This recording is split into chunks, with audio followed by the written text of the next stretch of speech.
Two men, two visions of power, one fatal choice that will define your destiny. Niccolo Machiavelli believed power was a game played on the world's stage. Control others. Manipulate circumstances. Dominate the external world through cunning. Friedrich Nietzsche saw this as the path of slaves disguised as masters. True power, he declared, comes from within, from becoming who you truly are. Two incompatible philosophies. External domination versus internal mastery.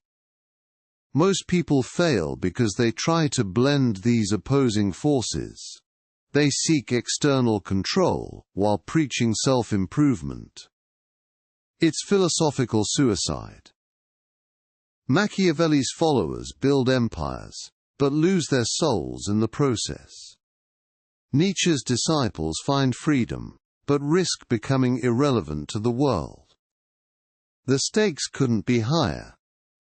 Choose Machiavelli's path, and you may win the world. But at what cost? Choose Nietzsche's way, and you'll discover your authentic self. But will anyone care? This is the fatal choice that defines every ambitious life. By the end of this analysis, you'll know which philosophy serves your deepest ambitions. If you're finding value in this, hit subscribe so you don't miss what's coming next. Machiavelli didn't just write about power. He dissected it like a surgeon. His blueprint was cold, methodical, ruthlessly effective. The prince reveals his first weapon, the manipulation of fear and love. Fear, he argued, was more reliable than love. Love fades. Fear endures. But here's where Machiavelli gets dangerous. He believed virtue was weakness. Mercy, a luxury rulers cannot afford. Honor, a constraint that destroys kingdoms. His logic was brutally simple. Good men don't survive in a world of wolves. This wasn't cynicism. This was political realism at its most unforgiving. He saw human nature as it truly was. Corrupt, selfish, predictably treacherous. Men, he wrote, are ungrateful and fickle. They flee from danger and are greedy for profit. So his machine was built for this reality. Deception when necessary. Force when required. The lion and the fox. Strength and cunning. This was Machiavelli's formula for control. But was this machine truly superior, or was there a deeper understanding of power waiting to be unleashed? But Machiavelli's machine was child's play compared to what came next. Friedrich Nietzsche didn't just study power, he declared war on the very foundations of human morality. Where Machiavelli saw power as external control, Nietzsche saw something far more radical. He called it the will to power. Not power over others, but power over yourself. Traditional morality, Nietzsche called it slave mentality, the weapon of the weak against the strong. Good and evil weren't eternal truths, they were human inventions. Tools of control. While Machiavelli adapted to existing power structures, Nietzsche wanted to obliterate them entirely. His vision? The Übermensch. The individual who creates their own values from nothing. No God, no society, no inherited morality, just pure creative will. This wasn't about ruling kingdoms. This was about becoming your own God. Machiavelli's prince needed subjects. Nietzsche's Übermensch needed no one. The will to power wasn't conquest, it was self-creation. Self-mastery, self-overcoming. But could this radical individualism actually work in the real world? Now comes the ultimate test. Where Machiavellian cunning meets Nietzschean will.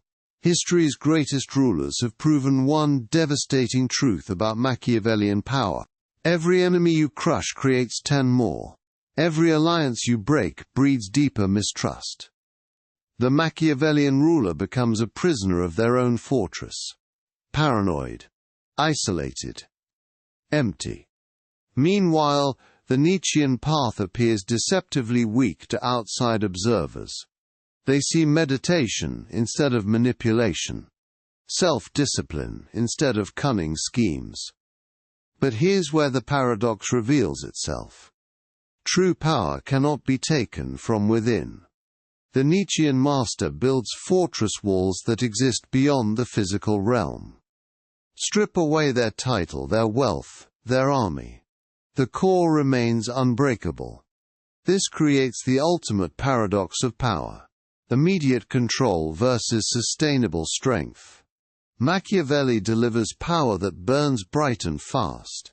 Nietzsche builds power that endures forever. The question becomes, do you want to rule others temporarily, or master yourself eternally? History will soon reveal which philosophy proves more powerful in our modern world. History has rendered its verdict. And it's devastating for Machiavelli. Every tyrant who built power through pure manipulation has collapsed from within. Stalin's paranoia consumed him. Nixon's deceptions destroyed his presidency. The Machiavellian path creates a prison of constant vigilance and fear. Because when you rule through fear, everyone becomes your potential enemy. Nietzsche's path. It builds something unshakable from within. Leaders who master themselves first create loyalty, not compliance. Think of leaders who inspired through strength of character, not tricks.